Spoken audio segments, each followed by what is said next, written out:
Pertama, kita hidup dalam tekanan kecemasan.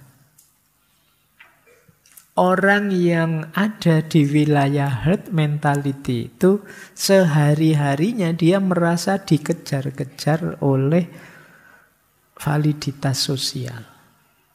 Dia takut kalau tidak diakui oleh kelompok.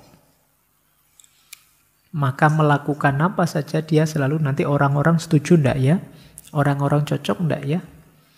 Enggak ada yang protes enggak ya? Itu jadi kamu was-was terus.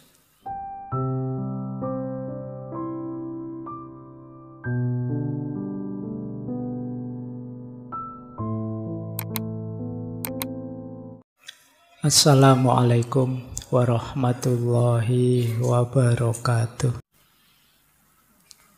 Baik, ini sekarang mulai kita renungi ya hidup kita. Makanya agama itu senantiasa menyuruh kita muhasabah, mengevaluasi. Karena dinamika diri kita itu luar biasa. Tidak sesederhana yang kita bayangkan. Mungkin kita merasa baik-baik saja karena selama ini belum pernah mengalami pengalaman-pengalaman tertentu. Pada saatnya mungkin saya tidak nyamin kalian sebaik dirimu hari ini. Selama ini kalian aman-aman saja karena belum pernah dikecewakan orang. Mungkin saja tiba-tiba kalian dikecewakan orang, saya tidak nyamin responmu masih sebaik ketika kamu belum dikecewakan. Oke ya. Ya enak saja sih kalau kita ceramah, kalau kita sedang tausiah bilang yang sabar ya ujian dari Allah, itu segampang itu ceramah. Tapi melaksanakannya tidak sesimpel itu. Kemarin waktu ceramah bilang sabar-sabar, begitu diusili temennya ngamuknya 3 kali lipat orang biasa. Baik kan kadang-kadang begitu, wah saya doakan kamu masuk neraka sampai akar paling bawah, sampai itu kan kita betapa sadisnya kita ternyata. Baik, kita mengalami de-individuation. Teori kelima. Ini dari Daniel Kahneman dan Amos Tversky. Namanya dual proses teori. Di teori kelima ini ada konsep begini. Pikiran kita itu punya 2 sistem. Sistem yang pertama berpikir cepat, otomatis. Sistem yang kedua berpikir lambat, serius, mendalam, sengaja. Untuk menjalankan sistem yang kedua itu biasanya kita perlu waktu menyendiri. Begitu kita masuk dalam kelompok, yang berjalan adalah sistem yang pertama. Hidup sehari-hari kita itu lebih banyak dikendalikan oleh sistem yang pertama, yang cepat, yang segera. Kadang-kadang pakai dasar biasanya begitu. Hidup kita sebagian besar yang pertama. Kadang kita menyebutnya autopilot. Jalan begitu saja. Kita tidak pernah mikir kok. Ya ngaji ini ya otomatis saja tiap Rebo ke sini. Nanti setelah ini pulang nongkrong sebentar. Terus tidur. Setelah tidur bangun. Setelah itu ke kampus. Terus ngopi. Terus otomatis saja. Dan kamu tidak melakukannya secara sadar. Sehingga kalau ditanya detail. Kamu jawabnya susah. Ayo minggu lalu hari Rebo kamu makan malamnya di mana? Itu kadang lupa. Ya kan? Kadang-kadang kamu ngajinya di sudut mana juga lupa. Kenapa begitu? Karena kita lebih banyak autopilot. 2 hari yang lalu pagi-pagi kamu bangunnya jam berapa? Lupa sudah, datanya kecampur dengan 3 hari yang lalu, 4 hari yang lalu, minggu lalu. Kenapa? Kalian tidak melakukannya secara sadar, serius. Jadi, yang banyak bekerja itu sistem pertama. Yang autopilot saja. Cirinya gampang lah, kalian sering kaget. Tiba-tiba sudah seminggu. Ya kan? Cepat sekali ya, minggu depan sudah waktunya tugas kelompok saya. Karena itu menunjukkan kamu tidak menikmati waktumu. Semuanya berjalan autopilot saja sudah. Itu sistem yang pertama. Dalam kelompokmu juga begitu. Biasanya rujukan sistem yang pertama itu ya kelompok. Kalau ditanya kalian bilang kok itu dilakukan, ya memang biasanya begitu, Pak. Sistem yang kedua ini yang jarang kita lakukan. Jadi biasanya yang kedua ini momen-momen kita menarik diri sebentar, bermuhasabah, merenungi, menghitung apa yang sudah kita lakukan selama ini. Apa yang harus kita lakukan selanjutnya. Ini momen sistem kedua yang bekerja. Herd mentality lahir dari sistem yang pertama. Biasanya karena kita males mikir mendalam, enaknya sudah rutin saja, jalan ikut saja yang lain. Ini logik dari teori dual process. Jadi ada dua proses. Mulai sekarang coba kita perhatikan ya. Oh, ini sedang bekerja proses kedua. Yang saya lakukan tadi itu proses pertama dan seterusnya. Baik.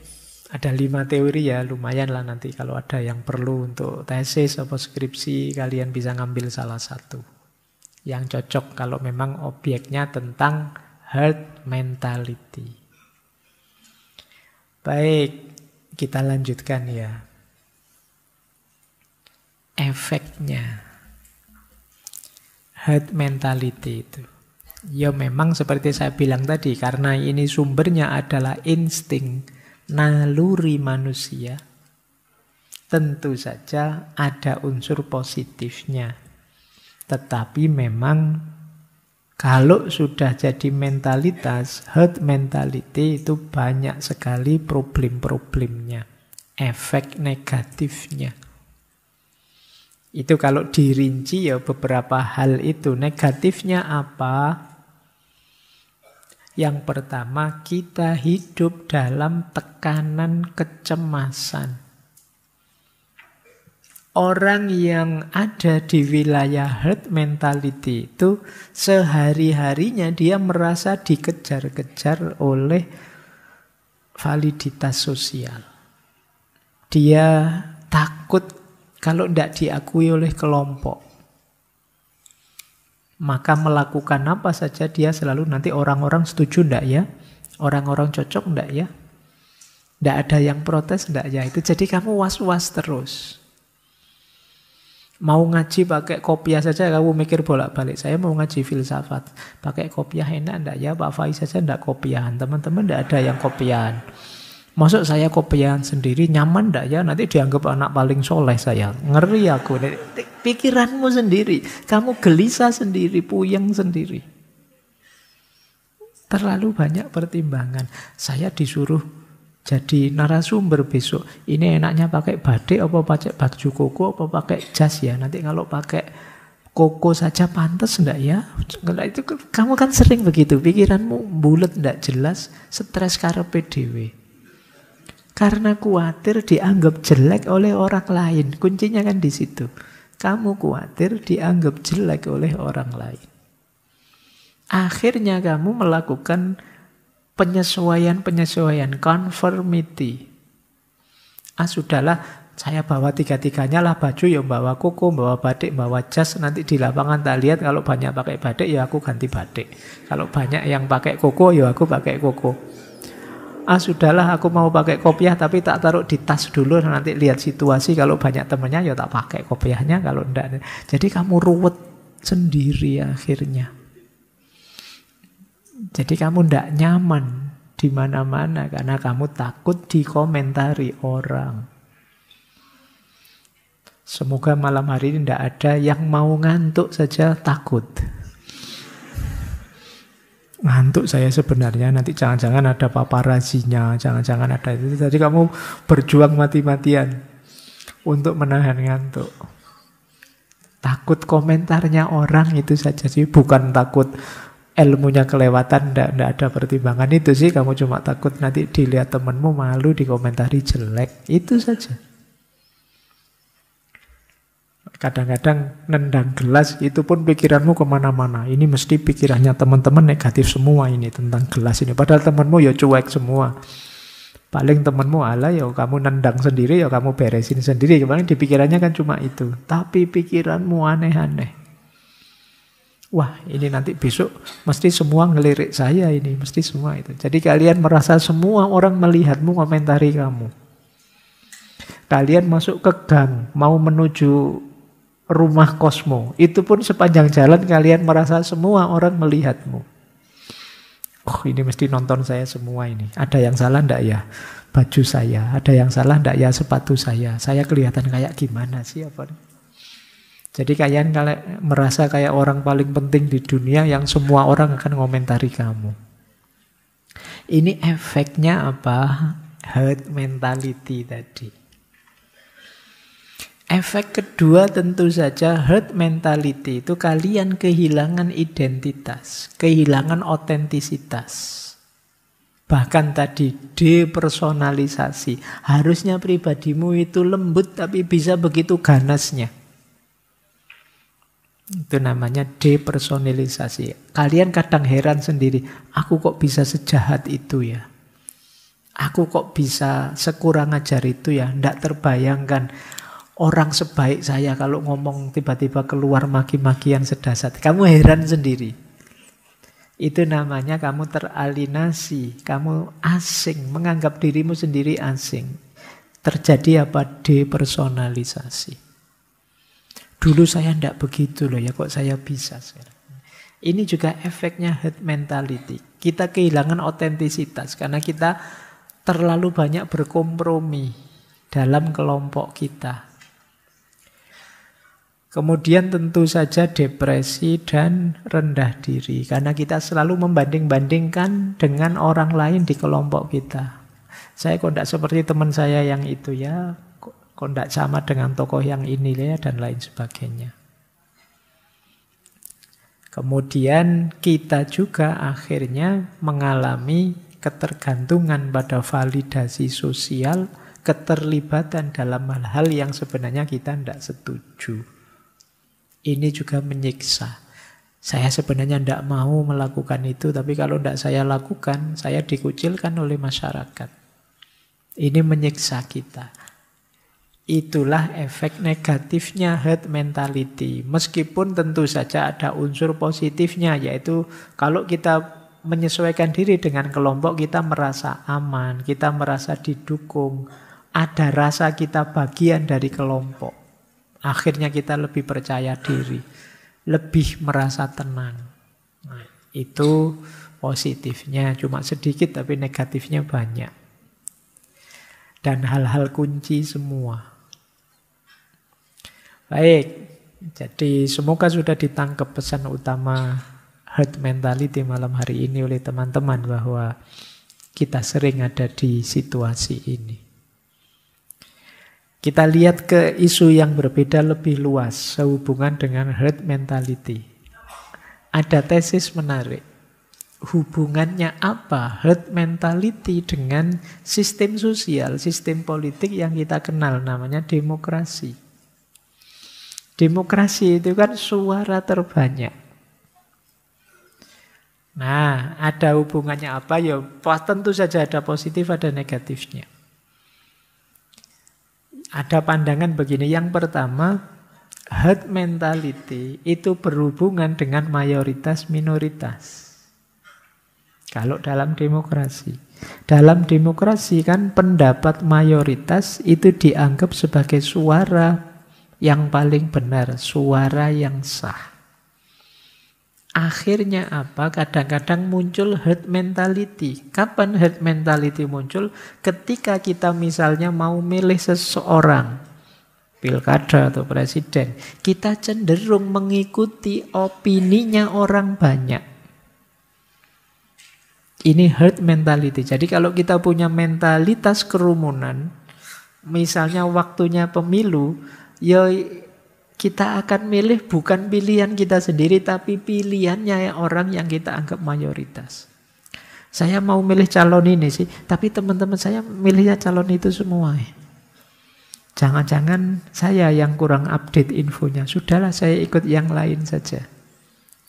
Jadi mentalitas kerumunan agak kurang menguntungkan dalam demokrasi, karena orang tetap tidak mengekspresikan kemauan dirinya, tapi yang penting mayoritas saja. Sebagian besar orang itu ya saya ke situ.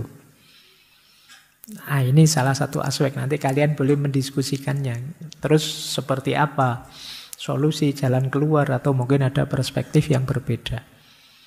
Yang kedua, kalau pemimpinnya punya mentalitas populis.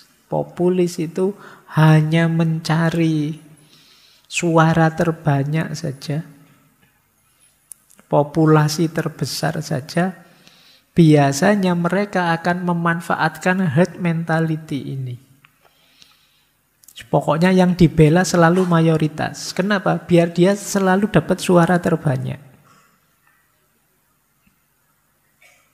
Ini agak riskan kalau kemudian sampai menyingkirkan, menyisihkan, mendiskriminasi yang suara kecil, suara minoritas. Jadi logiknya semoga tidak populis, karena bisa lanjut ke yang ketiga, pengabaian terhadap minoritas. Ya kalau sudah pemimpin harusnya adil. Ini aspek kedua. Nanti kapan-kapan kita bahas lebih dalam apa itu populisme. Kemudian herd mentality juga bisa melahirkan polarisasi. Kenapa? Karena sentimen kelompok tambah kuat. Setiap orang terikat oleh kelompoknya sendiri-sendiri. Akhirnya apa? Sentimennya tambah kuat, keterikatannya tambah kuat. Kita semakin tersegmentasi, kita semakin terfragmentasi, pecah-pecah. Semakin tidak terbuka, kita semakin tertutup. Ini namanya polarisasi. Nah, ini tesis, silahkan nanti teman-teman dikaji lebih dalam ya. Karena ini saya mancing saja yo. Efeknya herd mentality dalam situasi yang kita sebut demokratis.